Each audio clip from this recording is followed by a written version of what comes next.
प्रधान पति जो होता है वो दो मजदूरों को बुलाकर उनसे कहता है कि ये लो 70,000 तुम्हें एक काम करना है, सिर्फ 2 घंटे का समय लगेगा और तुम्हें ये मेरा काम करना है और तुम्हें मैं भरपूर शराब के पैसे भी दूंगा। यानी वो उन दोनों मजदूरों को शराब के पैसे देता है और 1,40,000 भी देता है और उनसे एक ऐसा काम करवाता है जिसके बाद ऐसा खतरनाक काम कर देते हैं जिसको सुनने के बाद आप भी दंग और हैरान हो जाओगे। जानते हैं। नमस्कार, आदाब, सत श्री अकाल। क्राइम स्टोरी में आपका स्वागत है। मैं अफसर सिद्दीकी। अगर आपने हमारे चैनल को सब्सक्राइब नहीं किया है तो सब्सक्राइब जरूर कर लें ताकि हमारा मोटिवेशन बना रहे। दोस्तों, ये सच्ची घटना हम आपको सुनाने जा रहे हैं। हाल ही में एक कांड हुआ है। दोस्तों, बदायूं के दातागंज के रहने वाली नूर हसन जो होते हैं अपनी भांजी की तलाश कर रहे होते हैं। काफी समय से उनकी भांजी का कोई पता नहीं चल पा रहा था। उनकी भांजी का नाम मुस्कान होता है। उसकी उम्र लगभग 28 साल होती है और वो दिखने बहारने में बेहद खूबसूरत थी। दोस्तों, कई दिनों का समय बीत जाता है। वो अपनी भांजी की तलाश करते हैं। जब करते करते थक जाते हैं तब जहां मुस्कान रहती थी वहीं पर थाने में जाकर उसकी रिपोर्ट को दर्ज कराते हैं और ये कहने लगते हैं कि मेरी भांजी जो मुस्कान है वो लगभग 1 महीने से लापता है और उसका कहीं पता नहीं चल पा रहा है। उसका एक बेटा भी है जो उसके बगैर बहुत ज्यादा परेशान है। दोस्तों, पुलिस वाले जो होते हैं उसकी बात को अनसुना कर देते हैं। वो सोचने लगते हैं कि वो लड़की जो है देखने बार में बेहद खूबसूरत थी। सोचने लगते हैं कि ये लड़की शायद हो सकता है किसी के साथ भाग गई होगी, इसलिए पुलिस वाले जो होते हैं वो उस बात को ध्यान नहीं देते हैं।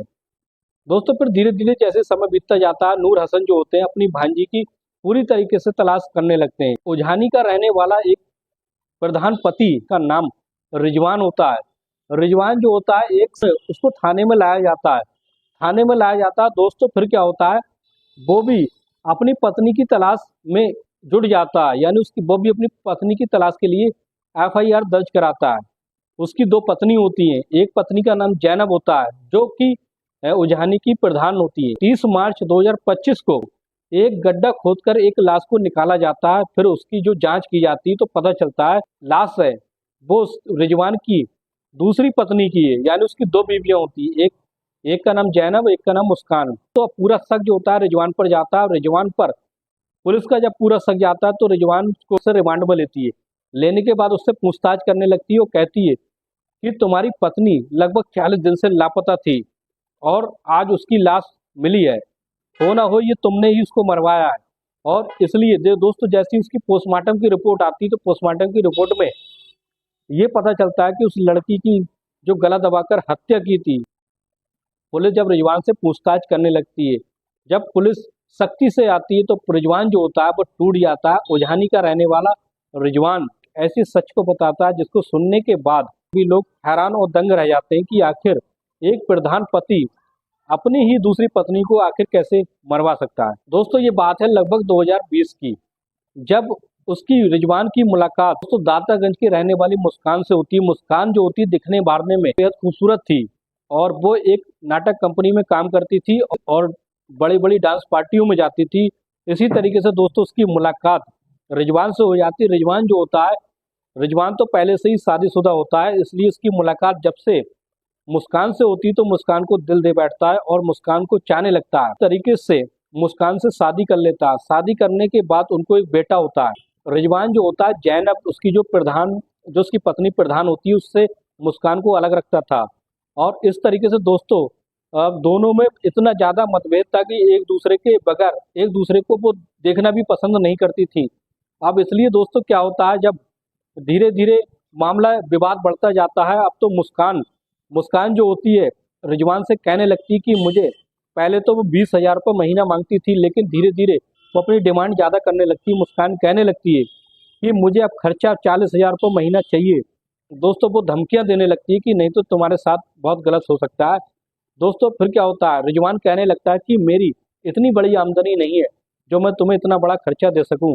और इसी तरीके से वो 40,000 रुपये कुछ महीनों तक उसे खर्चा देता है, लेकिन जब उससे हार जाता है, हारने के बाद रिजवान जो होता है उसको रास्ते से हटाने का प्लान बना लेता है और ऐसा प्लान बनाता है जिसके बाद वो सोचता है कि किसी को खबर भी नहीं होगी और उसका रास्ते का कांटा साफ हो जाएगा। रिजवान जो होता है एक दिन उसी गांव के रहने वाले राम अवतार और राधे श्याम यानी 2 मजदूरों को बुलाता है। बुलाने के बाद उनसे कहता है कि मैं तुम्हें एक ऐसा काम करना है, तुम्हें मैं 1,40,000 दूंगा, यानी 70,000 दोनों को दूंगा और तुम्हें भरपूर शराब पीने के लिए भी पैसे दूंगा। तो वो दोनों बहुत खुश हो जाते हैं, सोचने लगते हैं कि ऐसा कौन सा काम है जो हमें 2-3 घंटे में 1,40,000 मिल जाएंगे और हमें भरपूर शराब भी मिलेगी। दोस्तों वो मामले को समझा देता है और कहता है कि मैं एक लड़की को लेकर आऊंगा, उसके तुम्हें मारकर उस गड्ढे में दफनाना है। दोस्तों वो एक ऐसा खेत होता है जहाँ पर बरियाना होता था, एक ऐसा बढ़िया होता है। दोस्तों दोस्तों राम अवतार और राधे श्याम पहले से ही उस खेत पे मौजूद होते हैं और उनको भरपूर शराब पिलाता है। फिर क्या होता है दोस्तों, वो उसके पीछे मुस्कान को लेकर जाता है। फिर मुस्कान उससे पूछने लगती कि हम मुझे यहाँ खेत पर क्यों लेकर आए हो। कहने लगता है कोई बात नहीं, मैं तुम्हें यहाँ टहलाने के लिए लाया हूँ। दोस्तों फिर क्या होता है, मुस्कान जो होती है उनकी बातों को सुन लेती, सुनने के बाद वहां से भागने की कोशिश करती है। अब तीनों मुस्कान को दबोच लेते हैं और फिर तीनों ही उसका गला दबाकर उसकी हत्या करते हैं। हत्या करने के बाद उस गड्ढे में, उसी बरिये में उसको दफना देते हैं। लगभग 30 मार्च 2025 को निकाला जाता है तो उसकी डीएनए सैंपल की जांच की जाती है। उसके बेटे से मिलान की जाती है तो पता चलता है कि ये मुस्कान का ही शव है, यानी मुस्कान की ही लाश है। अब सारा कबूलनामा हो जाता होने के बाद रिजवान पर अब मुकदमा दायर हो जाता है। दोस्तों रिजवान जैसे ही जेल से बाहर आया था उसी तरीके से जेल के अंदर पहुंच जाता है।